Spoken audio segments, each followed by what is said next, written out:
entering the Mayo experience. That Mayo experience. That Mayo experience. That Mayo experience. Experience. Welcome to another edition of the Dog or Pass podcast. This for UFC Fight Night Sao Paulo. Santos versus Anders. Before we get into all of that, let's go through who was last week's winner for our giveaway is DJ Danny. I don't know if the money's in your account yet, but it will be coming pretty soon. And we're going to have another challenge this week. First thing what you got to do is give the show a like here on YouTube. And tell us, and when I say us, I mean me and my co-host, Mr. Cody Saftic. Tell us, with your DK handle, like of the show, who has the best jits on this card? We're in Brazil. There's a lot of guys that, you know, that you can make the argument for. I know who I would say, and I'm sure as we get to that fight. This is a tricky one because you look at LEITES, you look at Sergio Moraes, it's like they got the credentials, but he didn't specify competition gi jiu-jitsu or MMA jiu-jitsu, and Charles Oliveira is amongst the best in pure jiu-jitsu as far as MMA goes. So hey, it's a tricky question this week. There is really no right answer. No, so just put an answer yes. with your DK handle and give the show and a like, and you could be, and you're in it. You're in it to win it at There that point. Let's just get right into the action here. We have Thiago Santos taking on Eric Anders. Thiago Santos is 8,600 on DraftKings. Eric Anders is 7,600. The Thiago Santos fight. Anytime Thiago Santos fights, I guess some people were upset with his last performance because he's priced up to like 92 up in that range. Yeah. Maybe he wasn't. Maybe it was like 89. Either way, because he wasn't like he didn't score 120, but he scored like 104. And it's just like when this guy wins, he easily beats this value. When he loses, his opponent usually beats their value. Like he's a GPP lock. Or like his fights are a GPP lock every single time, unless he loses. Well, I just mean his fights are. So somebody in that fight, a 5-round fight between these two guys at 205, somebody's scoring big. It's hard not to roster this fight 100%, frankly. It would gun to my head because, you know, like the problem with Santos is like he is very, you know, if he gets any sort of step up in competition, he has floundered over the years. Anders has not looked good his last couple. Anders hasn't looked great his last couple either. So I will probably have a little bit more Santos just because he really brings the fight. But if Anders pulls off the upset here, I would not be shocked in the slightest. He's just coming in on short notice, traveling to Brazil. I think it's just a tough spot for him. But like we saw Gegard Mousasi, you know, knock Thiago Santos down to the canvas super early, and then once Santos is on the ground, he's kind of lost down there. So it's not unfathomable that that Eric Anders gets the W here. But my official pick would be Thiago Santos. What you take? Yeah, I mean, you look at Thiago Santos, and on one hand, he's almost had a bit of a spectacular career in the UFC in that he has these unreal KO victories. He's got these long streaks of, you know, finishing his opponent. Fans start to like him. And you're right, every time he kind of gets to that next step up of competition, he kind of falters a little bit. When he's fighting the regular mid-card level guys of the world, he makes, you know, exceptional work of them. He looks like a killer. But one thing that he relies on a lot at 185 is that he's gigantic. He's a big 185er. At 205, he's not going to have those advantages. Luckily for him, Anders is not a 205er as well. He's a 185er. So let's just say they're relatively the same size. I mean, dude, Anders is a big boy as well. Mm-hmm. I think Santos got 1 inch in the height, 1 inch in the reach, but let's just say they're virtually the same size here. The thing with Santos is I truly believe that as spectacular as some of those victories have been for him, he's an overachiever. He's always been an overachiever. Loses his debut in the UFC to Cesar Ferreira by first-round guillotine, comes out with that big win over Ronnie Marcus, loses that fight to Uriah Hall, which nothing happened. Uriah Hall has a broken toe. Then he just gets blasting guys. But you mentioned the fact that Gegard Mousasi, going into that fight, he is the dog. It's UFC 200. It's a big platform for him. But he's on a 5-fight winning streak, and he's finishing all these guys. Gegard Mousasi made quick work of him, knocks him down, KOs him when he's on the ground. That's it. He loses his very next fight to Eric Spicely, where he basically just got out-grappled for 2 seconds and got submitted. His fight with Jack Marshman, he got seriously rocked in the first round before coming back in the second round. His fight against Dave Branch, he got clipped by Dave Branch and got put down. Yep. What I'm getting at here is this dude's chin's not very good. The thing is that he's so big and overpowering that anytime he's taking on a mid-level talent, he's got the chance that he's just going to overpower them and knock them out. Even the Marshman fight, he loses the first round, but in the second round, he hits that wheel kick, and unfortunately, Marshman doesn't see it coming and he puts him down. Like, the guy embodies power, but I think what's really screwed him up here, this is just a theory of mine on it, is that he's 34 years old now. So, especially being at middleweight and 205, yeah, you can fight a little bit later, but there's no denying that 34 and being in the game for a long time and having lost to Vicente Luque by TKO 10 years ago, there's some wear and tear on this guy for sure. But 34 years old, he's getting ready for a big spot, which would be replacing Brad Tavares versus Israel Adesanya. He puts in a full camp for this. Brad Tavares never actually pulls out. So now he's gone a full camp. What the UFC decides to do is to reward him with his next fight, Kevin Holland. He fights Kevin Holland kind of after doing a camp, then taking a couple weeks off, then doing a little part of a camp, and he looked like shit, man. He gassed out really fast. Kevin Holland's durable, so we can't take away much that the fact that takedowns. He's going for takedowns because he knew standing, even though I'm better than this guy, I'm really tired. He looked terrible against Kevin Holland. The takedown saved him, and the fact that it's a 3-round fight saves him. But he gets out of that fight. Now he's done a full camp for Tavares Adesanya, or at least a half a camp, then had a quick little break, then a piece of a camp, then a quick little break. Now this is a 7-week turnaround from that fight. So maybe he's had a 6 at tops week camp, probably a 5-week camp, and he's getting into this fight, which is a 5-rounder. He has no time to shore up his cardio, and Anders is a durable guy. Anders has also fought 5 rounds twice in his career. He won the LFA title against Brendan Allen going 5 rounds, and he fought Machida with 5 rounds. He doesn't seem to gas because, similar to a Sam Alvey, who we're going to talk about later, he doesn't really throw shit, dude. Yeah, he stands there and doesn't throw shit. But that's the thing, is that Santos, the Santos that we know and love, is going to make this a fight. Like, he's going to make this aggressive. Pretty much every fight, except for him coming off of a weight cut, going into another weight cut. That's where, you know, he obviously gassed out and he had to go to the takedowns and stuff. But for the most part, he is throwing heavy kicks and he is pushing the action. So I think he's going to force Anders into a corner. Anders has some power. It's just a lot of the times he's had a good enough footwork. He's been athletic enough that he didn't have to go and be the aggressor in a lot of these fights. See, that's his problem, is that he has one-punch power, and so he relies on the fact that I'm just going to wait for the perfect punch and hit them, like Sam Alvey. But you got to just push it a little bit more. So his last fight against Tim Williams, not impressed, man. He's a huge favorite over Tim Williams, rightfully so. A lot of people are playing that Anders KO prop. And in the first round, he gives the first round away to regional, not journeyman, but regional talent Tim Williams based on not doing anything. But the second round, he picks it up a little bit more. The third round, he's in full control. He's going to win a decision, and he happens to get that KO. In a 5-rounder, it's not crazy to think that maybe he just progressively is a slow starter. Maybe. In a 3-rounder, a slow start can get you fucked. But in a 5-round, it's okay. The Machida fight, he gives up the first 2 rounds. But then in the 3rd and 4th round, he's hurting Machida, and he's cutting him up, and he's busting him up, and he's starting to add some damage up, and then he flopped out in that 5th round for me. I honestly thought Machida did win that fight. But Anders is, you had Anders winning that fight, right? So I'm not saying like it's like, Anders was terrible. It's like he went to Brazil in enemy territory, fought a legend. This is a lesser task. This is going to Brazil for the 2nd time and fighting not, the hero of the nation in Thiago Santos as opposed to Lyoto Machida.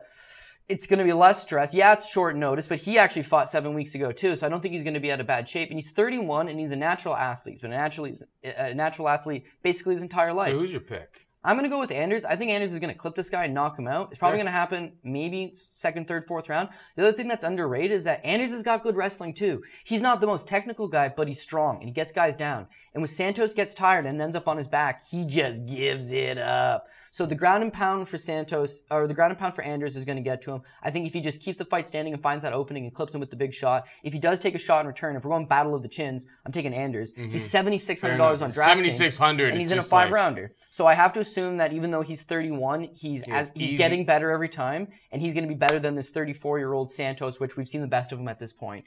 Anders should get a little bit better between fights, and hopefully he's that little bit better that he needs to get the victory here. So as I said, like I'm really Like this could go a lot of ways. It's a Santos fight. There's a lot of fights in this card. There's so much chaos in Santos fights that like 7,600. You know that like Eric Anders has 100-point upside easy in this fight at 7,600. He's the kind of guy that breaks the slate and wins it all for you on DraftKings. David Branch knocked him out, man. I mean, his chin's a suspect. Yeah, we thought he was going to get him to the... We actually picked Branch on this podcast. We did, to take him down and submit him. That's the path to submission. But the same thing with Mousasi. Take him down and submit him. But it's like, no, dude, I'm a good striker. He's worked on his takedown defense. He's what he really struggles with is people knock him down and then find that back. Anyway, let's move on. We got...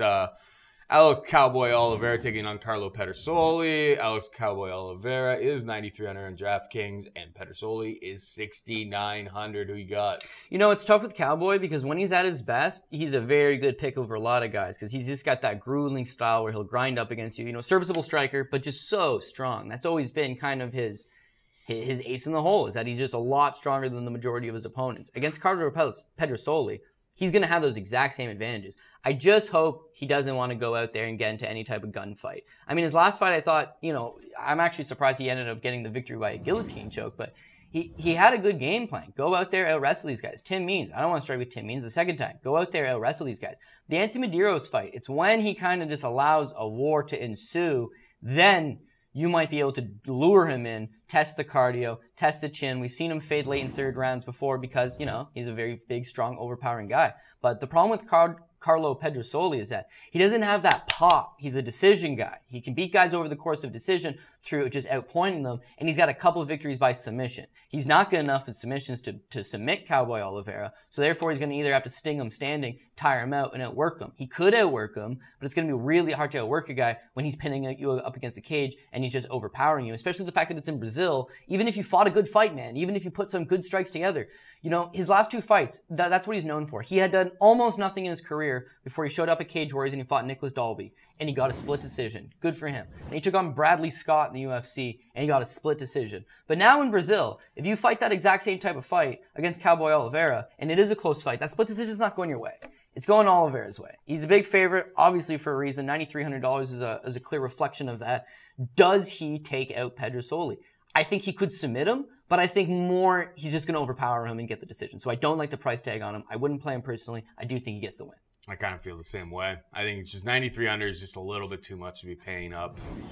You know, you're getting the value with Eric Anders and all of that, and there'll be maybe some other value picks along the way, but it gets real dicey picking some of these underdogs along the way. So 9,300 for Alex Cowboy Oliveira. I just don't know if he's going to be the top scorer on the slate, and I need him to be the top scorer on the slate if I'm paying up. The thing is that I think in many ways you could look at the Yancy Medeiros fight as being you were winning this fight and you made a couple bad decisions, but his last fight against Carlos Condit is a better grappler than Carlo here. Yeah. And Carlos better than Carlo. He's probably a better wrestler, and he's definitely a better striker, and he is the bigger guy. And Oliveira basically tosses him around in that first round. In the second round, he gets the guillotine. There's moments of worry for Oliveira in all of his fights because you don't know if he's going to start to tire. You don't know if he's going to all of a sudden get hit. Like, he has sways of momentum sometimes. But being able to go out there and choke out Carlos Condit, no easy task.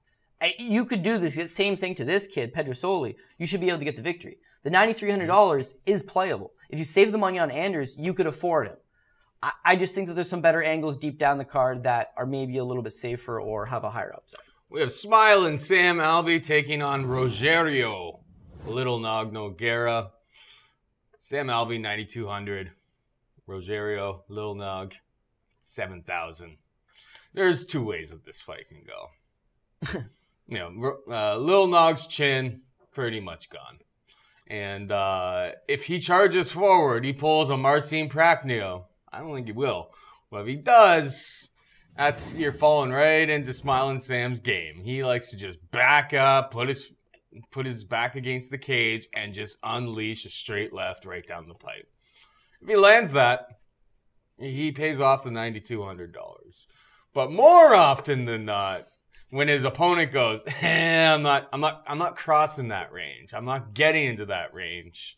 We get a stinker like the Elias Theodorou fight, or Frankly, a lot of his fights, even when he gets wins in like the second, third round knockout, it's just like ugly the whole time. Even in those things, it's like nothing happens until his opponent overcommits and Smiling Sam makes them pay.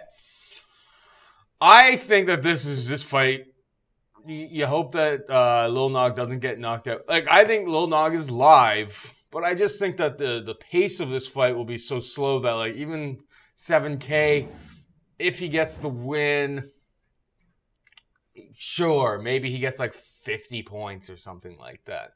It's not going to really make or break your day, but there's an argument to be made that like he's viable in a sense. But like I'm not going to go down that path. It's just too slow pace of a fight.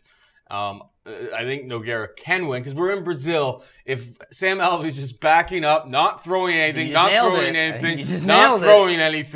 and then, you know, at the end of a round, maybe Nogueira lands a little bit of a flurry, crowd starts cheering, and we get, okay, 10-9 Little Nog, legend in Brazil, maybe his last fight of all time.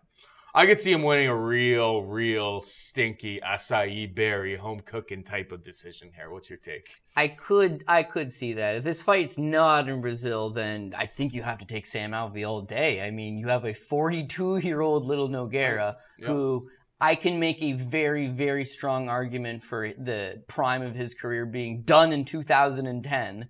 He's 8 years removed from that, 2 years removed from physically fighting because he's been, I don't know, I guess popped from USADA. He kind of seems... Look at his face, man. Like, that's a weathered man. Yeah, it looks like his left eye is like a half an inch lower than his right eye, just from Anthony Johnson alone. Anthony Johnson probably hit the right side of his face and shocked the eye up an inch.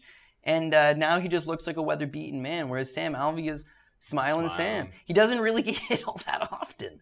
He just kind of rolls with the punches. And when he does, he's got a chin. And it's got to be against a really good, like, it's got to be against somebody who's like a much superior athlete to him. And a slow 42-year-old Nogueira is just not that fast. No, dude. It's like Derek Brunson sparked Sam Alvey, but it's just like the athleticism between the two of them. There's a massive gap between that, right? I feel you, but the thing with Sam Alvey is that he'll fight to his opponent's level. So if you get into a firefight with Sam Alvey and force him to fight, like, man, you can do some, maybe he'll be able to come alive a little bit. If he, for some reason, has something against you, and maybe he's a little more aggressive, if he just marches down Nogueira and throws punches, one of them's going to land at some point, and he's got the kind of power that he's going to hurt him. He follows up, he rocks him. But Sam Alvey is literally the nicest dude on the planet. He's such a good guy that when he hits opponents, they're either completely out from the one shot they hit the ground, or they're just rocked, and then he's trying to give them hugs and high fives and like patting them on the back. Nogueira's a legend. A lot of guys don't want to go out there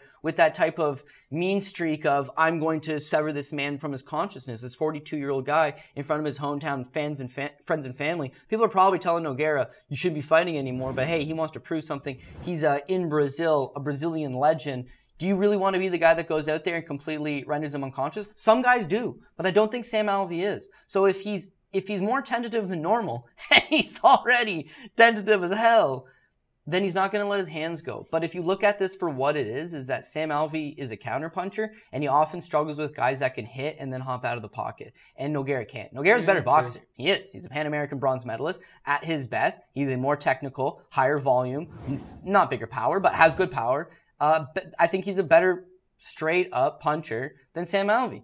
But that's in the past, dude. That's 38-year-old him. That's the last time we saw him look good in a fight he was striking. Well, I guess he caught Pat Cummins, which is not the craziest thing in the world. And he beat what? Tito Ortiz. Again, long time ago. Like, there's such lulls of inactivity. His twin brother has been largely considered not even functionable for the last couple of years. And now Little Nog still got some fight left in him. This stream's one of those Shogun Rua versus Anthony Smith fights, whereas everyone's saying, Shogun's got one left in him, Shogun's in Brazil. It's like, he doesn't got one left in him, and he's about to get sparked. And then he does get sparked. And Sam Alvey literally only just has to land the one punch. But if he respects him too much, he'll give it away. I think you gotta have some Sam Alvey, because traditionally, when he does land the punch, it's big. And I think, Nogueira, you're getting a slower guy that's going to have to come get Alvey. Alvey doesn't really do any of the pressuring.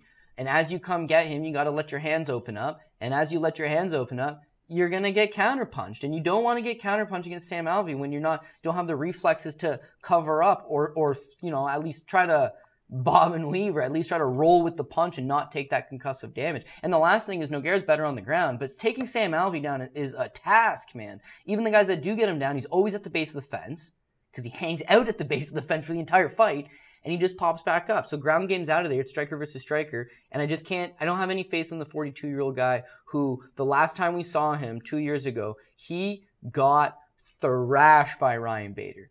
Alvey's a different type of fighter altogether, but that's a lot of damage. And then 2 fights prior to that, you get completely rendered unconscious by Anthony Johnson. That's a lot of damage. So now you're 42.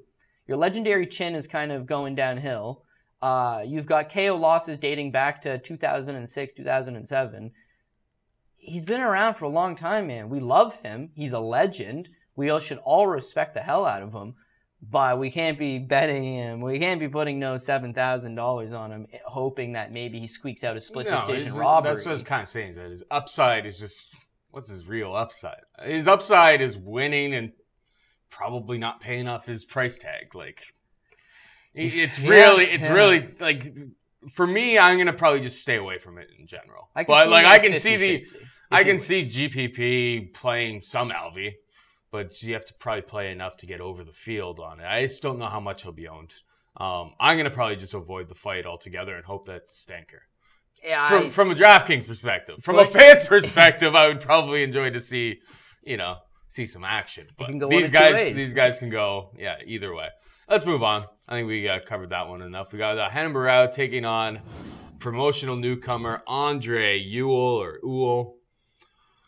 8,500 Barão, 77 for the promotional newcomer, Mr. Ewell. It seems like a lot of overzealousness on the fade train. Oh, Barão's done. And I can understand he lost to Brian Kelleher. You can kind of see the downturn, but like, this is a massive step down in competition. Yeah, but a lot of people were saying the same thing with Kelleher. I think I would love to go back and check I'm not really all that impressed by the Ewell guy. I believe Paul Shaughnessy's exact quote from Kelleher versus Renan Barão was, my, the mighty have fallen with Renan Barão. Yeah. This is a whole another step below, man. This is really low. And the crazy thing is, it's a lower step. I think you're right. What's this whole fade train Renan Barão? Like, come on, but he could actually lose this fight. Like, that's how far gone he appears to be shot. I'm picking him to win this fight. I am too. But he's got to follow a certain game plan to win this fight, in my opinion. I mean, what, Ewell likes to look for submissions on the ground. Most of these submissions, watching tape, it's just like, he can't submit this shit is so low level. Yeah, like, this, it's just a different game. Like, he's just like, his opponents just look like they're completely lost on the ground, and then he just from side control scoops up a rear naked choke and then slips to the back. Just you're not gonna do that shit to Renan Barão on the ground. So and on the feet, I haven't seen anything all that special. I think Renan Barão wins here. I think Renan Barão probably wins a relatively convincing decision. 8,500 on DraftKings. It's just if it goes 3 rounds as a stand-up type of fight, I don't know how much he scores, but I'm interested in playing Barão here, but I'm definitely not fading him, that's for sure. What's your take? Yeah, I can see Renan Barão, the 8,500, but you got to hope that he's going to hunt for those submissions. I mean, a lot of times where fighters start to lose what made them a star in the first place, they can either fade off and die, or they can change their style. You and I talk about this all the time, the Cesar Muchachas of the world who are like, oh, I can't take a punch no more. So even though I'm very athletic and very fast and I pack some power, I can't be doing that anymore. With Renan Barão, I mean, he was known for predominantly his striking. He's little Jose Aldo, even though they don't fight the same way. But, Nova União Gym, and the guy's got a long-ass winning streak, and he's a black belt Brazilian Jiu-Jitsu, and he's really hard to take down, and he's, a dynamic striker with big power. But that striking's kind of gone now, man. He's got a really short reach.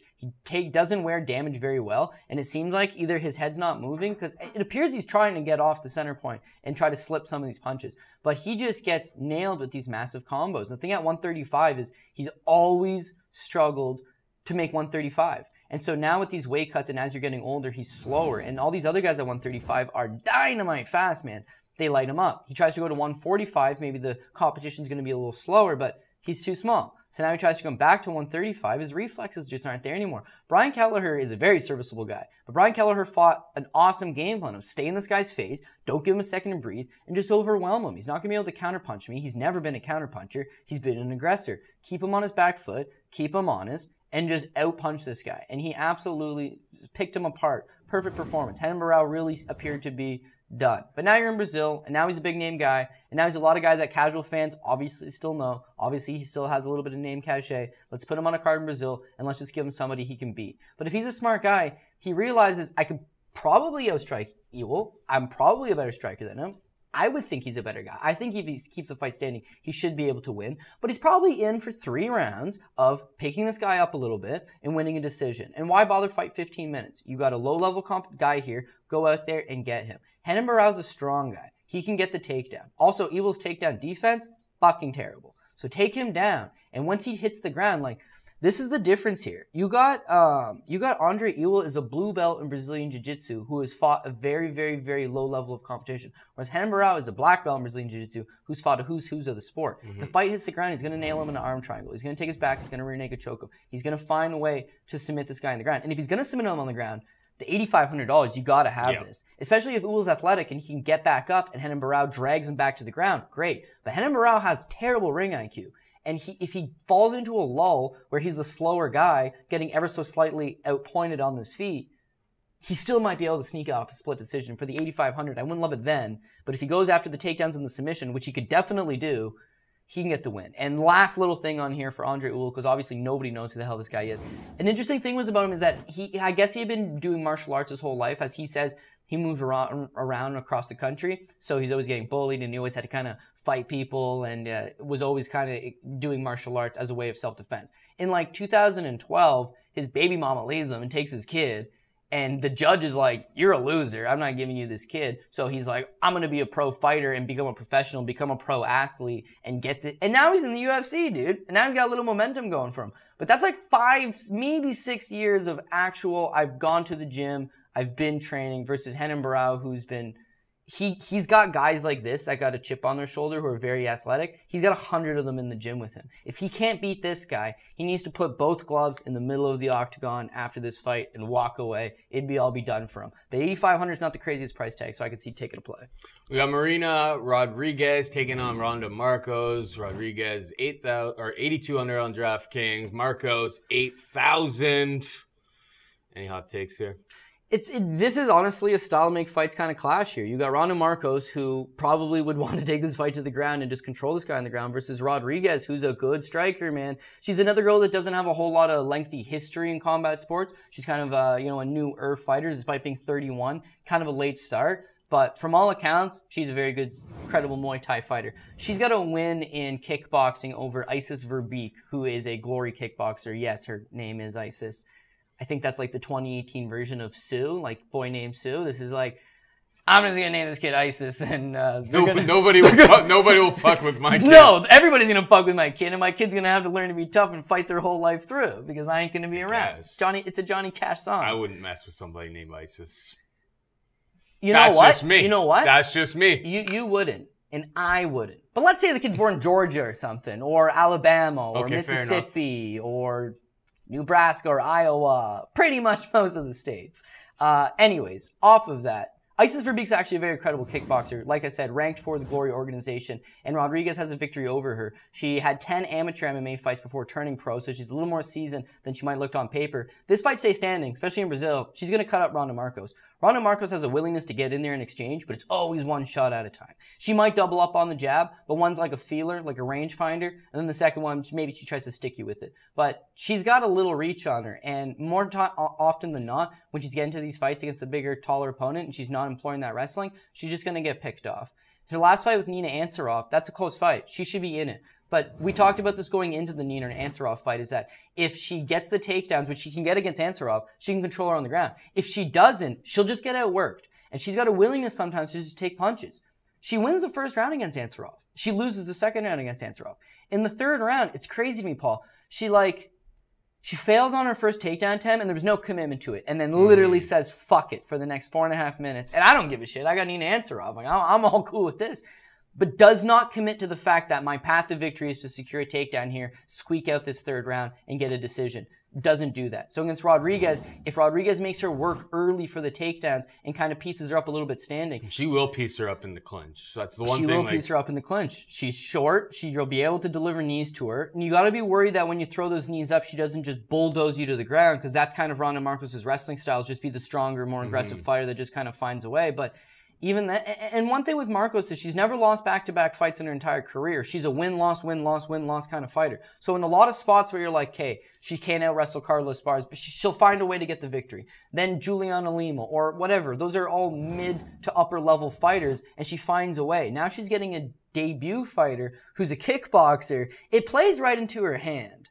But she's the foreign fighter going to Brazil. She's taking on a fighter that's going to get more damage and more volume. And are her takedowns with just ground control and not a whole lot of damage or submission attempts on the ground, is that enough to sway the judges? I don't know. But looking at the price tag, they're both very similar low price, but I don't want to say 100% certain, but I'm feeling this fight's going the distance. And if it goes the distance, Ronda Markos either needs a bunch of takedowns, which I don't see because her cardio will start to fail on her, and Marina Rodriguez needs to, she's not going to get takedowns, so she needs to what? Completely maybe land 80 significant strikes. Hard against Markos, because you overcommit, you get taken down. So I would pass on this fight, but I'm leaning towards Rodriguez for the win. Yeah, Rodriguez is the one fight that was like, what, Dana White Contender Series Brazil or something? I saw some fight of hers, and it's just like, she got her opponent in the clinch, and she threw a couple knees, and then her opponent just quits. And I was just like, this is such a hard marker to be like, how good is this girl? Because it's just like, obviously her opponent doesn't belong to be in that octagon, or doesn't deserve to be in that octagon, right? Well, there's another thing about her is that she's got a lot of quick finishes, and Markos is durable. Markos is down to go 15. So if you're kind of worried that she tries to go out there and put a clinch clinic on Markos the first couple rounds and then slows down, I mean, yeah, it's a possibility, but that's why it's obviously a close fight, 8,200 and 8,000 respectively. Charles Do Bronx Oliveira takes on Christos Giagos. Do Bronx 9,400, and Giagos is 6,800. It's a the Bronx fight, man. Oh, yeah. This guy gets you down. He's either getting you all the points or none of the points. He finds a way to get your back. He doesn't necessarily need a takedown. He gets you up against the cage. He finds a leg. He creates a crazy scramble transition. And, like, this guy's got some of the most, like, flashy may not even be a fair word to say. But his jiu-jitsu is just so crafty, dynamic. Opportunistic. And, man, he's a GPP dream. I think Giagos historically has struggled against people who with great jiu-jitsu games, and I think Do Bronx puts on a show here for us. 9,400. He's one of the guys I'll be paying up for. What's your take? Yeah, Christos Giagos is actually my boy. Like, I don't know why. I really like this guy, but he is as mid-talent as mid-talent gets. I mean, good little RFA run. Comes to the UFC his first time around. You know, some wins, some losses. Goes back to the regional scene. He's been competing in ACB lately. And, hey, when he's fighting Brazilian opponents, he's getting the victory over them. And has a split decision over tough Russian opponent 2 fights back. But the guy's actually serviceable. He's a strong guy. He's a good grappler. He seems like if his opponent starts to fade, he can take advantage. He's got some tricks that could pose some problems for Charles Oliveira. Namely that he is a decent enough wrestler that if he can keep Charles Oliveira from taking him down, make him work, tire him out, get him into those later rounds, Chucky O's got a way of quitting once the going gets tough. 100%. But you got to be able to get that going tough, man. Like, even Paul Felder really had to withstand some dicey moments and then proceeded to pound on his head with his elbow multiple times. He shocked everybody in his ability to get out of, like, he was on death's door in that fight, and good on him. He was able to fight out, and when he fought out, you could tell Chucky Olives was like, was just like, oh shit. Dude, that was a new wrinkle to Charles Oliveira's plan A to plan B, or how his fights play out. Because we all know going into Charles Oliveira's fights that it's 2 things are going to happen here. Either A, he's going to get you into a submission and defeat you. Or B, he's unable to get you in a submission and you beat him. Paul Felder ended up in the submission and then got out. And then obviously once you get out, esophagus tear, who knows what it is. But Charles Oliveira tends to pack it in. But no, this seems like it's a tailor-made fight for him. I like him better at 45, even though sometimes he makes the weight clean and sometimes he makes the weight dirty. Then he goes up to 55. I don't like it as much. And then the results are there, man. Like, Will Brooks is a big, strong guy. He submits him like nothing. Paul Felder was a big, strong guy. And where he falters there, I say, okay, just go back to 45. Goes back to 45, takes out Clay Guida like nothing, and then, you know, jumps back up, jumps back down. Like, I don't know how serious he is in his Taking them money fights, Cody. Yeah, Christos exactly. Giagos is the money fight on UFC Sao Paulo. Well, Giagos' last got submitted. It was a while ago, but he has a submission loss to Poppies Martinez, the Tachi kid from Tachi Palace Fights, the former champion, also former WEC champ, back when it was largely a Native American organization. But yeah, he's got 2 submission losses on his career, and they're against low-level guys. And now, like I said, he's fighting an ACB. He's fighting better guys. He's fighting guys that are probably all jiu-jitsu black belts, but they're not on this level. Like, Charles Oliveira finds a way to defeat you, whether it be by calf slicer, whether it be by... Oh, he's got your neck, there goes a guillotine. Oh, he's on your back, there goes a rear naked choke. If he gets a hold of you... You managed to protect your chin. Oh, no, he's actually on the chin. It's a neck crank. He's he's multiple steps ahead of you at all times. So strong. Yeah. For a little lanky guy, he's got leverage, and he's very strong. Now, stand-up ain't bad. It's that he does not defend himself. No. To steal a line, he's hell on wheels. He'll come at you. He dices you up with elbows. Tall guy defense. He just dices you with elbows. You want to take him down? Knee, fall to his back. I don't give a shit if you take me down, because now I'm throwing up triangles. I'm trying to sweep you. You don't want this guy anywhere near you. And Giagos fights a game that's not usually at range. It's usually kind of closer in a clinch situation. So, yes, he's very expensive. He's Charles Oliveira. He's $9,400. As I said, he either pays off all of these points or he shits the bed and does not pay off these points. But if you're playing multiple lineups, you have to take him. And if you're only playing one singular lineup, he seems to be the play. You can balance out a guy like that by taking a guy like we talked about earlier, an Eric Anders. Maybe if you think Nogueira can do something, the 7,000. I'm just not liking it for GPP purposes. But you'd have to save money if you want Oliveira. But yeah, I mean, he is built to score large amounts of points on GPPs. 100%. You would want him. We got Francisco Masaranduba, TRINALDO taking on Evan Dunham. TRINALDO 8,900, Dunham 7,300. What's your take here? Yeah, you know what? I'm kind of on the fence with this one. I think Masaranduba, if this is maybe last year, too, I know it's crazy how you think he aged that fast, but if this is a couple years ago. Well, he's like 70 now. Wow, he claims he's 40, and I believe he's 40, but he is an old 40 man. He has been around the block many, many, many times. He's got a kickboxing career prior to getting like you give him gray hair there, right? Like that's somebody's grandpa. Yeah. Right? It's possible. You see a lot of time like Cuban athletes like that, and it'll turn out that they're actually like 52 years old. Used to be some old-timey power wrestler. And in his case, he's one of those power guys. But I like his style. I like the fact that it's hard to take him down. He's obviously good on the ground. If he's got you on your back, depending on who it is, he's got a good little tricky amount of submissions. He's very hard to just get off of you. So even if he's not submitting you, he grounds you pretty good. His striking kind of wild and loopy, but it's all power. So you got to get out of the way of it. And you stay in the way of it, he'll clunk you. He's a pretty durable guy. I like Masaranduba. At 40 years old, though, at some point he's got to start slowing, and he'll have that old-timey man strength. But he's got to be able to go. He needs to be taking on the Christos Giagos of the world. He needs to be taking on those guys. Because he can still take them down and submit them. But Evan Dunham is Evan Dunham. 36 years old, ain't no spring chicken, but a durable guy. And a guy that's been around for a long time. And he looked terrible against Olivier Mercier's last fight. But he's traditionally been weak to the body. Melvin Gillard also sparked him back in the day to the body. And Masaranduba's got a nasty little body attack. Yep. So I see passive victory for Masaranduba. I think if Evan Dunham tries to take him down, it's going to be tough. The one thing, though, is Dunham can push 3 rounds hard. Yep. Dunham got fucked up by Benil Dariush in that first round, but he fought back, dude. Dariush is not a guy with those suspect cardiovascular in the slightest bit, but he pushes the pace. He grinds on guys. What he did to Ross Pearson in Scotland a couple years back. That kind of pace of just taking you down and smothering you. You can make that work against a guy like Masaranduba by just staying on him the whole time. Yep. But Dunham's got a chip on his shoulder, and it's the bad kind of chip. It's not the young kid trying to make a name for himself in the sport guy anymore. He's 36. He's already contemplating retirement. I believe he said this is going to be his last fight, and he's retiring win or lose.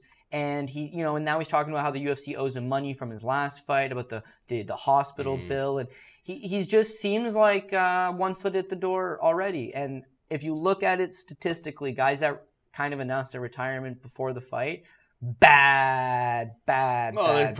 A lot of negative energy. It is. I'm disrespected. This is not. I'm gonna show them. It's just like when you start thinking about everything else except for making yourself the best that you can be in that moment, things go wrong. And lastly, both guys kind of match up pretty well with each other, so I could see this being a close fight. Yeah. I don't think Masvidal blows him out. I just think he lands the bigger shots, slows him down, keeps the fight standing, wins the first 2, gets tired, maybe loses the third, takes it 29-28. But even if it's Evan Dunham doing a little bit more for those 2 rounds, it's in Brazil, man. So I would be comfortable with saying Master and Duba. And when I look at the price tag on it, the $8,900, no way. But if you could afford him on a cash team, he seems on the safer side. And yeah, if he hits him to the body, he's got big shots to the body. Maybe that's how he puts him down. But I don't like that price tag personally. We got Ryan Spann taking on Luis Henrique. Ryan Spann, 8,700. Luis Henrique, 75. Luis Henrique, let's face it, he should thank his manager for the 2 wins that he has on his record there. Getting back-to-back fights with Christian Colombo, followed by who is his next fight after that? Smelly Jackoff, as I like to call him. Smolyakovov, as seen on paper coming into that fight like some freestyle wrestling champion, man. Yeah. He was terrible. one of the worst fighters I've ever seen in the UFC in the last 10 years. Anytime Henrique's faced anybody with some sort of talent, he's looked like trash. But now he's moving down to 205. This is at 205, so I think that's good for him. He just looked like a big freaking bowling ball, like a Pillsbury Doughboy. It's just like all gut weight, basically, at heavyweight. He's 250 pounds, but just like, I think, because he used to fight. He used to fight at 205. Yeah, he used to fight at 205. He came to the UFC and he just put on a bunch of bulk, but it wasn't like athletic bulk. So it'll be interesting to see what this guy can do. He is like a Brazilian wrestling champion for whatever you take out of that. He looked good against real bottom level performers. I don't think Spann is like some sort of guy to watch out for in the UFC, but Henrique, relatively durable. I think this is a stay away heavyweight fight for me. I'm not really consolidated on it yet, but I don't really want to pay up for Spann at 87, and Henrique, unless he's dominating, he's not scoring very big either. This could be a real slow-paced heavyweight fight. What's your take? Well, it's a light heavyweight fight. A light heavyweight, sorry, my bad. I know, it's Luis Henrique. Dude, it's crazy because, yeah, you're right. He used to fight at 205, came to the UFC, and he was like 45 pounds heavier than his last fight on the regional scene. But he was like 22 years old. I was like, hey, maybe this guy's filling into his frame. No, not filling into his frame. That's what he looked like. 205 should be way better for him because he's kind of a strong guy. Like, he's one of those guys. I don't want to compare him because there's very little comparison here. But, like, remember when Jessica Andrade used to fight at 135 and she would get opponents down, but then would get real tired and game plan would go right out the window. At 115, it's like she can use that strength finally and is way better. Luis Henrique is a wrestler. He does have that Brazilian national team and wrestling background. And when we see him come into the UFC, I mean, hey, he took down Francis Ngannou. Problem was that Francis Ngannou eventually got back up, and he was really tired when Ngannou did get back up. Smolyakovov got super tired, and he did what he had to do. He neutralized him, he took him down. Smolyakovov is also a really big guy. His fight with Christian Colombo, awful. Colombo, not even a grappler, so easy path to victory. But Colombo was a big dude, man. He fights bigger guys, and his gas tank looks unbelievably terrible. His last fight, or the 2 fights ago, Marcin Tybura is a top 15 heavyweight, and he lasted 3 rounds with him, but he eventually got really tired and got TKO'd. Arjan Bular represented Canada in the Olympics for wrestling, so your Brazilian national team don't mean shit. This is Olympics, and Arjan Bular is a bigger guy than him. That's a better wrestler. He did to him what he's trying to do to other guys. So his last recent run hasn't been good, but he's still only 25 years old, which if he was still a heavyweight, ranks him amongst the youngest of heavyweights. And at light heavyweight, he can still always go back to heavyweight in the future, but come back here, make 205, be in good shape, come out here, hopefully overpower this guy. I think this is a fight you should wait to see the weigh-ins. You should definitely wait to see the weigh-ins and see what he's looking like. Yeah. But Ryan Spann, the issues with Ryan Spann is that at 6'5", he's going to be easier to take down. I honestly do think that Luis Henrique could take him down. Ryan Spann's last 5 wins. So he lost on Dana White's Contender Series in 15 seconds because of those Carl Roberson elbows. But his last 5 victories prior to that are all first-round finishes. So it would lead you to believe that you really want this guy in your GPP. He's only $8,700. He's finished his last 5 wins by first-round finish. His last opponent, you submitted him in 25 seconds. Why wouldn't you want this guy? Because his cardio is not great. He finishes guys really quick. You know, we looked at 2 fight cards ago. What was it? Charles Byrd. Looks good. Tires out. And all of a sudden, you got Darren Stewart puts it on him. It's like, damn. Actually, no, that wasn't Charles Byrd. It was the Darren Stewart fight. Byrd versus Yeah, Stewart. sorry.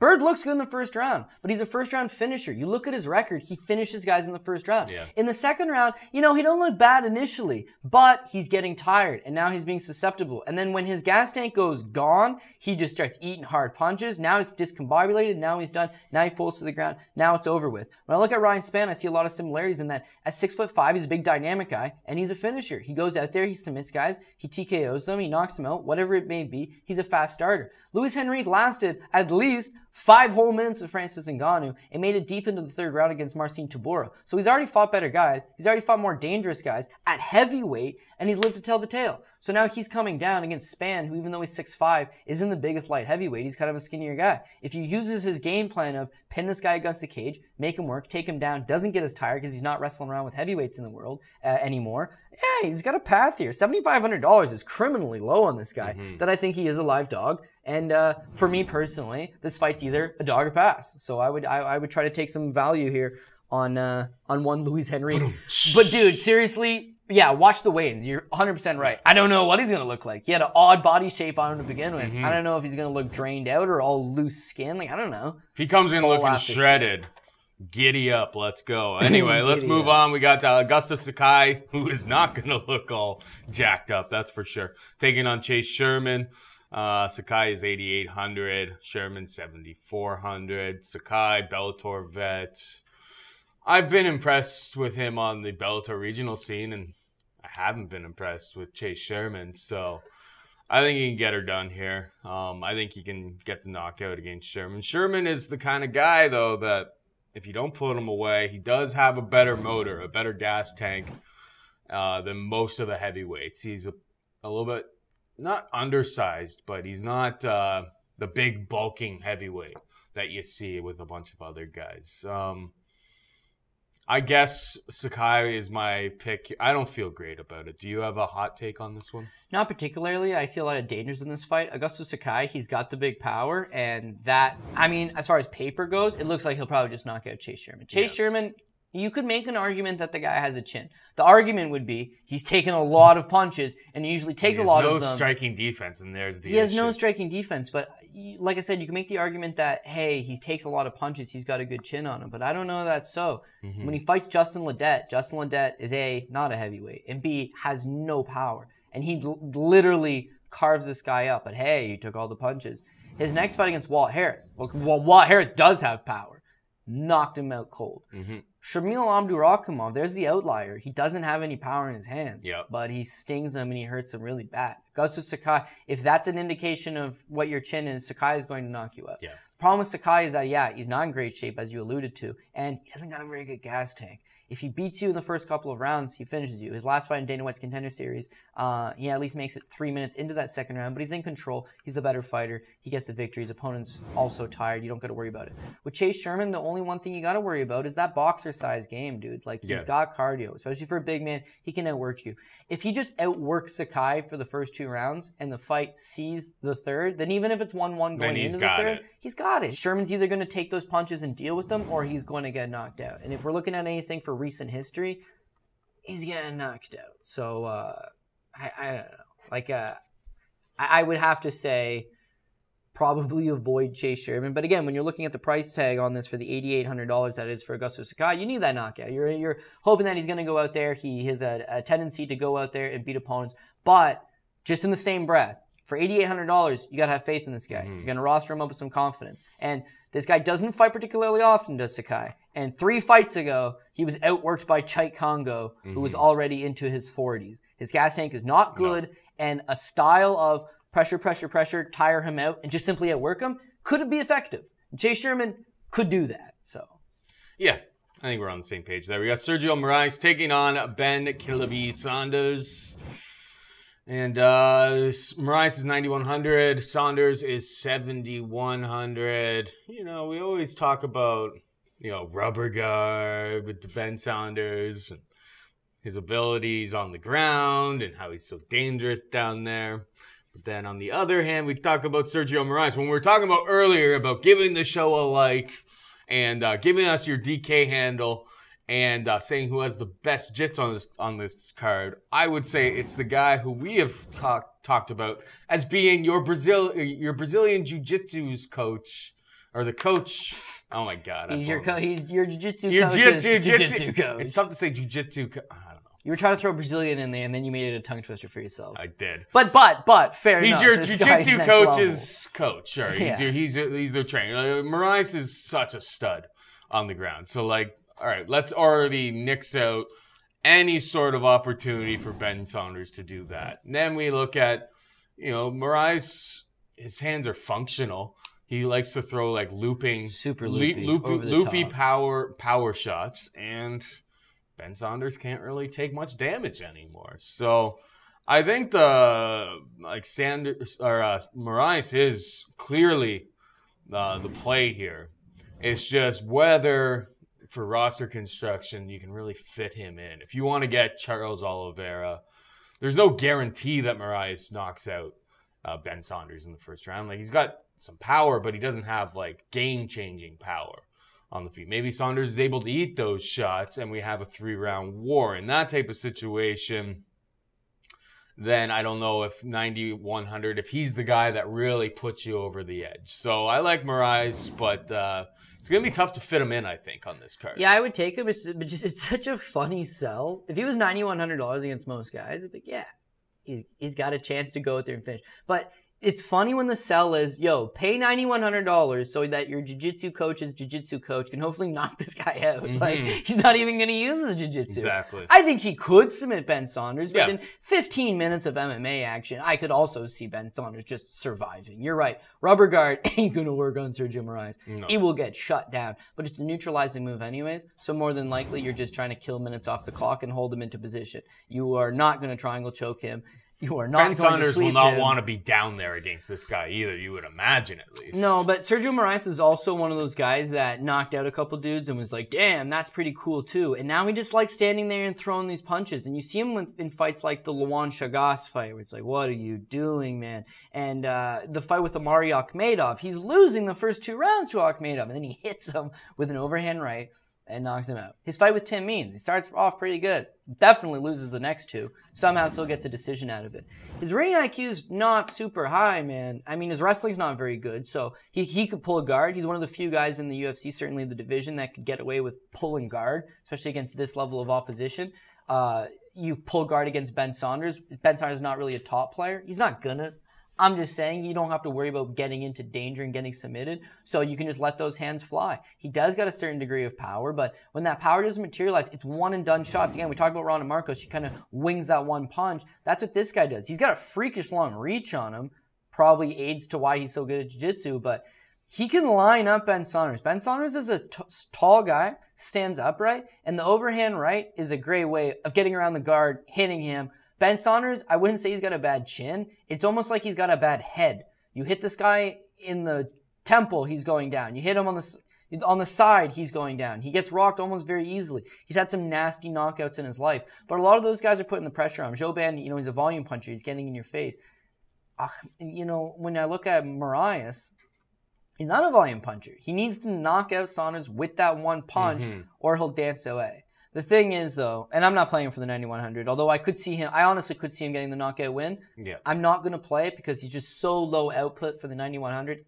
I don't love it. I agree. But it's almost, if you want to play him on a cash game, I think he's very safe in the fact that tinfoil hat on, he can't lose this fight because he's not going to get knocked out. The guy's actually got a sweet chin on him, and Saunders is not going to knock him out. He's not getting submitted. Let's throw that off the table. So the only thing that could happen is that he get outworked on the judge's scorecard and loses his decision. And he got outworked last time. He got outworked last time, and and still won that fight. Exactly. So clearly, nobody gives a shit. He'll get the decision. He'll get the win. I just don't know that the. I like his entries. I'm gonna give him. I like his entries. He's always smiling. This is a happy-go-lucky kind of guy. I like Sergio Moraes as well. But 9,100 price is a little bit too much. We got Jillian Robertson taking on Mayra Bueno Silva. Jillian Robertson, 8,300 on DraftKings. And Mayra Bueno Silva is 7,900. Hot takes? You know what? This is one of the very few times that I can't even get enough tape to really make an educated call on it. When I looked at Mayra Bueno Silva's fight, Dana White Contender Series, obviously a theme from this card is that they had 3 straight days of Dana White Contender Series Brazil editions, and a lot of those fighters, they only awarded 3 contracts in the 3 days of filming. Yeah. Whereas down here, you're getting 2 or 3 contracts per episode. But those fighters, Augusto Sakai being one of them, her being as well as one of them, they've looked good enough. They're into a UFC card. She seems like she's a very strong individual. She's, you know, very green still, but almost reminds me in some ways as what's her name, Adriana Gomez from Invicta. You know, she's strong, durable fighter, you know, aggressive. Jillian Robertson kind of flew out of left field. She was no good. She didn't seem to be good prior to coming to the UFC. She made it to the Ultimate Fighter. She lost her first fight to Barb Honchak, clearly outclassed. Honchak at that time seemed like she's still Honchak. She just beat Jillian Robertson, her first round opponent, but Honchak's not Honchak anymore. And so losing that, not great. But then coming to the UFC, being Ariel Beck, you got a first round submission over a girl who's cannon fodder, who has since been cut. And then her last fight against Molly McCann, like, I got to take some bonus on that. Like, I thought Molly McCann would kill this girl. Molly McCann, short little meatball of a girl. And dude, Jillian Robertson is just good on the ground. Like, they're all fighting at a very low level right now. That all it really takes is a blue belt and a takedown, and you can win a fight. Yeah, you have that one advantage. And she's better than a blue belt. What I'm saying is that she can actually make people pay on the ground, and she gets the submission. It's like, damn, you know what? Jillian Robertson, maybe we're not giving her as much respect. She's Canadian, but I think she's full-time at American Top Team, so maybe she's getting better a little bit all the time. But she's still green. She's still very young. When I look at Maria Bueno Silva, she's kind of in the same boat, but I don't think that the takedown's going to materialize. I think she's going to be a little bit faster. She's a better striker, and she's going to be better apted to physically hitting the ground. Like, there's one thing that you can compare when you look at Molly McGaughan and Bueno Silva. Bueno Silva looks more athletic. She's faster. She'll be able to move out of the pocket. She'll be able to strike and hopefully move out. Whereas Jillian Robertson against Molly McCann, like, Molly McCann is not very athletic. She's known for being a grinder and move forward, but move forward gets you taken down. Gets you taken down when you're not good enough to get back up. Compromises you. Being compromised on the ground against a better grappler gets you submitted. So this is a clean kind of a pass for me. But that being said, no, it's a pass. Even if the $7,900 is appealing, like, maybe I would try to squeeze some value out of that because she's an unknown. Maybe she goes out there and sparks Jillian Robertson, and this would be a big play for you. There's been a few. I just wouldn't own her on a whole lot because there's a big unknown there, and it's the question. There's another person we'll get to on this card that when I was watching tape as well, I was just like, I don't know what to expect from this kid, to be perfectly honest, but I think he's in a tough spot. We'll get to that in a bit, but first we've got Hector Lombard taking on Thales Leites. Hector Lombard, 8,400. Thales Leites, 7,800. I feel as though this is like almost a repeat of Thiago Santos. It's a Hector Lombard fight. Except for the fact that, like, alright, I guess Hector Lombard is almost like Thiago Santos and Sam Alvey combined. It's just like, when he sparks somebody, when he goes big, you have CB Dalloway, who, it was after the bell, but like, Lombard would have paid off his price tag in droves in that spot. If it wasn't a little bit after. It is what it is, but like, that was like probably one of the most tilting defeats that I've had in a long time. That one really, really hurt because it's just like, it all lined up. It all went perfectly. It's just like, he was kind of already moving. Either way, let's not dwell on the past. Lombard, when he comes aggressive, he's terrifying for about 4 minutes. Because he can only really sustain that kind of aggressiveness for 4 minutes. And Thales Leites, he's crafty when he gets to the ground. I don't think he has a chance in hell of taking Hector down. But he's pretty good. Pretty good. He's able to take some damage, man. He's got a decent chin. He historically has a pretty good chin.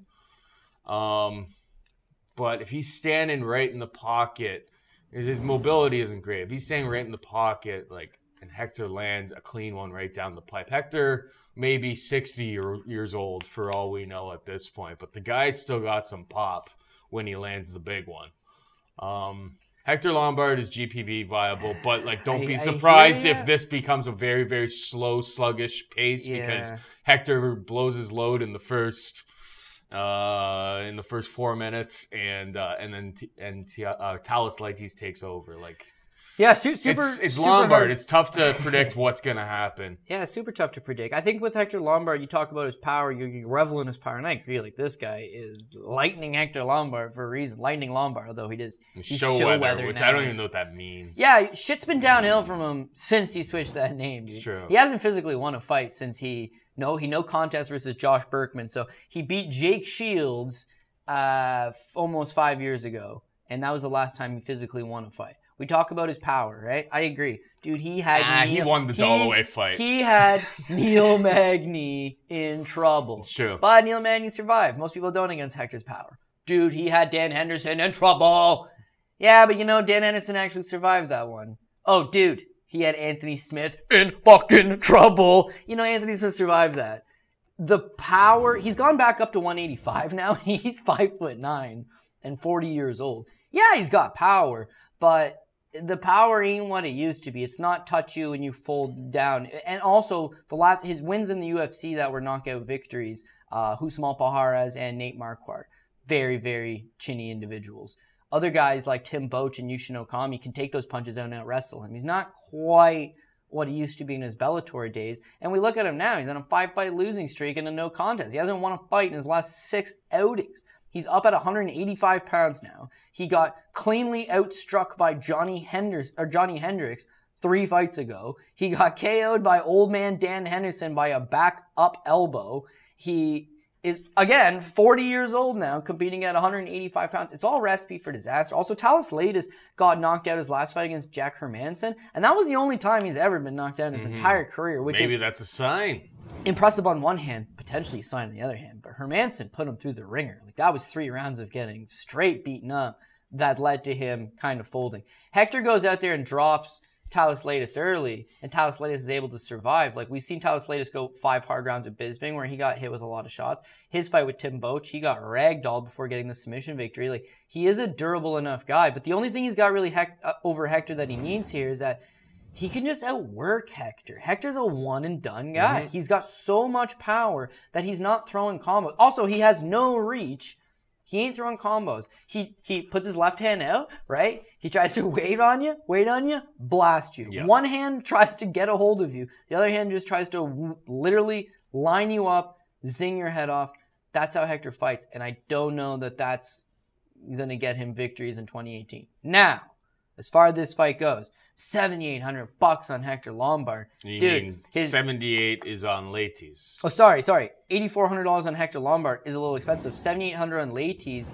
If you survive the first round and then the second round, Hector's just not throwing anything anymore, then you just outwork him a little bit. Like, Leites worked a lot on his striking. Not a great striker, but has worked a lot on his striking. You just outwork him. That third round, Hector Lombard, if there's one thing that's guaranteed in this world, does not win third rounds. No. Does not win third rounds. So if Leites has got a 1-1 coming into the third, then he's got a shot to just cleanly outwork this guy. One thing I will admit, his judo black belt, his Olympic pedigree black belt, he ain't getting taken down. He's 5'8". The only time you can take him down is like Neil Magny style, where he's so tired from bashing your head in that you can take him down. That he more or less just falls down. He more or less just gives it to you. Thales Leites would really have to work a pace, and in working a pace, you create an opening, and he takes that opening, he is seriously going to hurt you. So I would have to say that the price ain't right at $8,400 on Hector, or else I'd be seriously tempted. And the $7,800 on Leites, I don't mind, but if it's a decision, and he's not going to get that finish, and he's not really going to get a whole lot of takedowns, he might just end up on top at some point, he won't get the value either. So I'm kind of passing towards this one. We got Elizeu Zaleski dos Santos taking on Luigi Vendramini. It's way more fun to say that name like you're Italian. It's a me, Mario, Luigi Vendramini. Dos Santos, Zaleski. I just call him Zaleski. I had to put his name as Zaleski. Adding that Dos Santos on the back end, man, like you're not fitting on graphical boards there, bud. Just drop it. Just call yourself Elizeu Zaleski. 9,500, 67 respectively. This is the one I was talking about just before the last fight, where I went, tried to watch some tape on like on Vendramini. I know he's training with Team Alpha Male. No, he trained there for like a month. Okay, he was there now for a was month. in like May of this year. Now Sure. he's taking this fight on short notice. I think he's back home. Yeah, what we do know is Zaleski is an absolute murderer, tough guy, like capoeira background, but like this guy looks like he has kind of all of it together. Watching tape on Vendramini is just like a lot of this is like really grainy cameras from like someone's phone, like 14 rows up in like some little small hall in Brazil. It's just like I couldn't really put together how good is this kid. Maybe he's great, and I just didn't see it in whatever tape I was watching. But I think Zaleski absolutely roasts this kid from the limited tape I saw. Like that's what I was saying. It's just like the amount of tape on this Vendramini kid was so minimal that just like I don't know what to expect from him, to be perfectly honest. Yeah, dude. There was so minimal tape that I watched the 3 available fights on him, and I had to go watch a Team Alpha Male blog from Justin Buckles working mitts at the kid. I watched that exact same one. Hey, you gotta do what you gotta do. You try to get the tape study. The thing is that he's got a lot of things working against him. First of all, he's taking his debut on short notice against what could be around a top 15 guy. Just spark Sean Strickland, who is a credible opponent. And you're drawing this. It's a tough task. He's 22 years old. He's still very young. He's 7-0, and only one of his 7 opponents had ever won a fight. The other 6 guys were either 0-0, 0-1, 0-2. He has not fought anybody, and now he's going to jump up on a couple weeks' notice and take on a guy.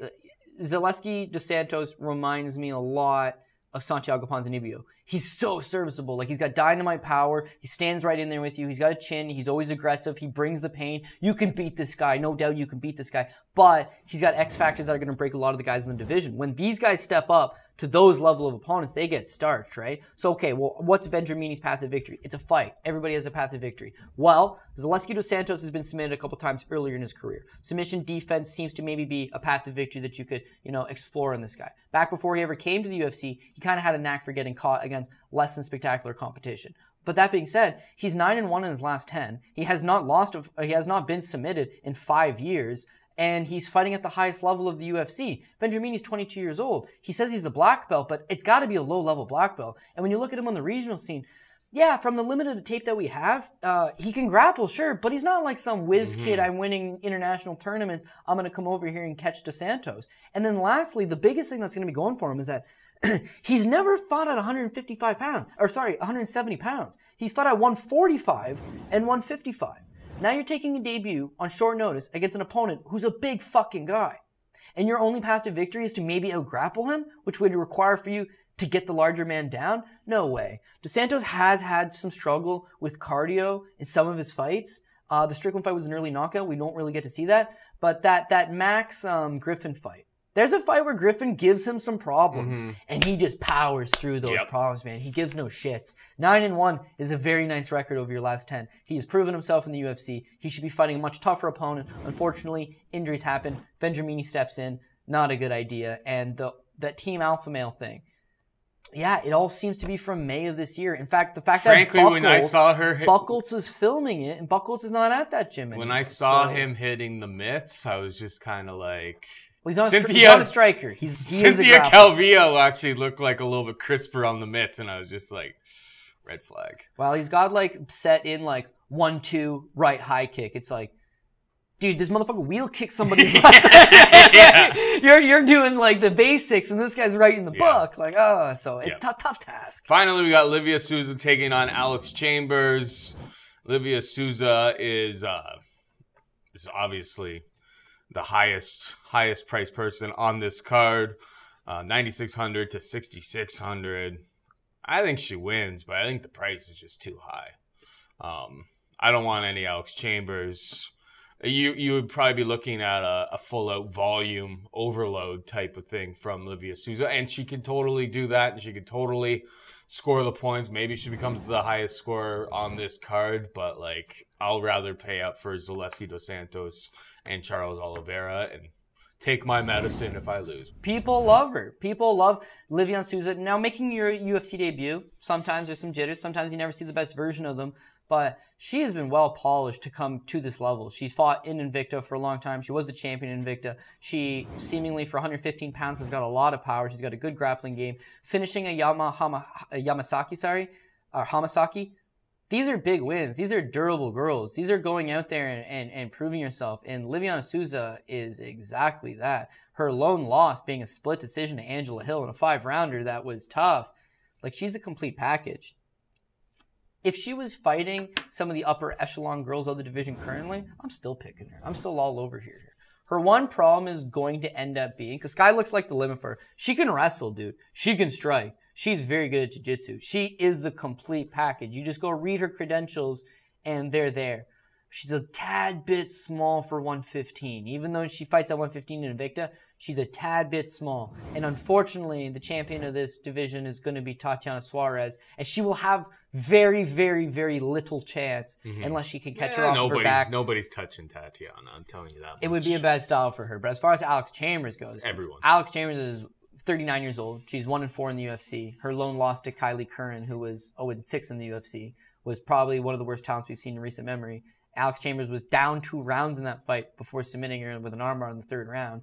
Her last fight, she took on a complete MMA neophyte who had very little experience and still couldn't do a goddamn thing about it against someone who's very, very, very, very green.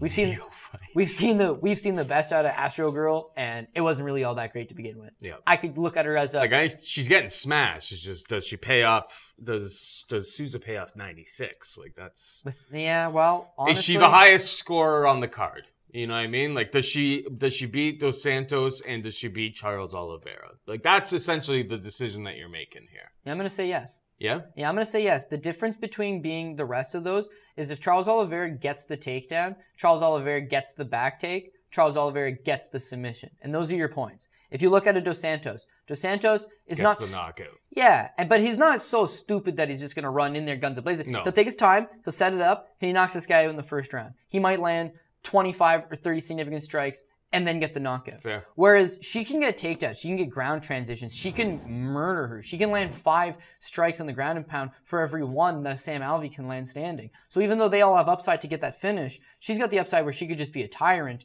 and run shop on you. And Alex Chambers is very much beatable for her in every department. If the fight stays standing, she's way faster, she's a much better striker. If the fight hits the ground, it's on her accord because she's a much better wrestler. And if the fight's on the ground, Chambers is a decent grappler, so maybe she could survive a little bit, but she gonna get styled on and likely submitted.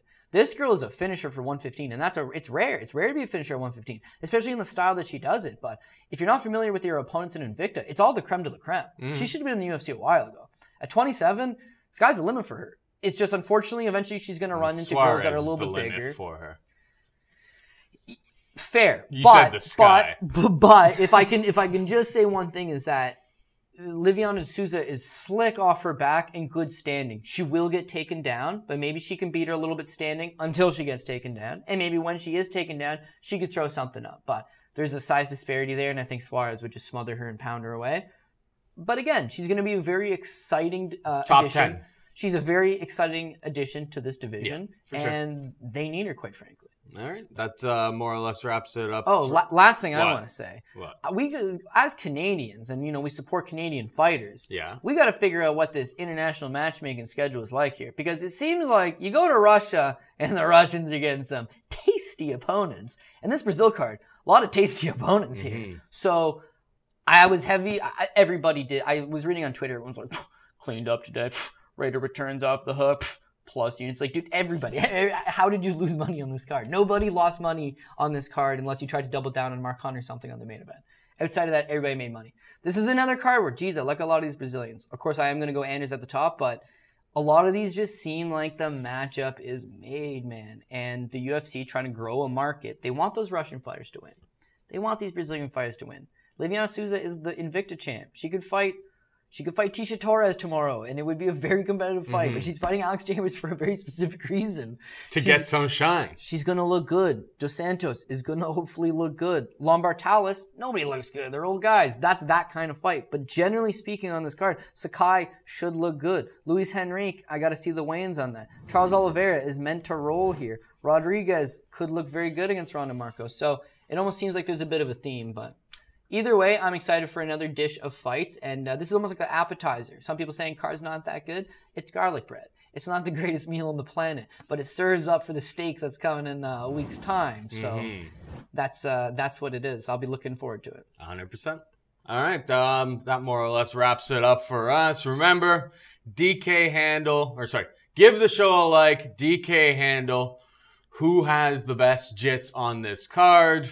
That'll get you in line to get some free bucks, like Mr. DJ Danny, who won last week's one, Nikki Noodles, and Philip Frank, and the list goes on and on. The bucks keep coming and coming. Thank you to Cody Saftic breaking down the fights with me. Thanks to Chad Dow for doing all the sweet cuts and coming in early to bang this thing out with us. For both of those guys, I'm Paul Shaughnessy saying goodbye and good luck. Mayo experience! Mayo experience!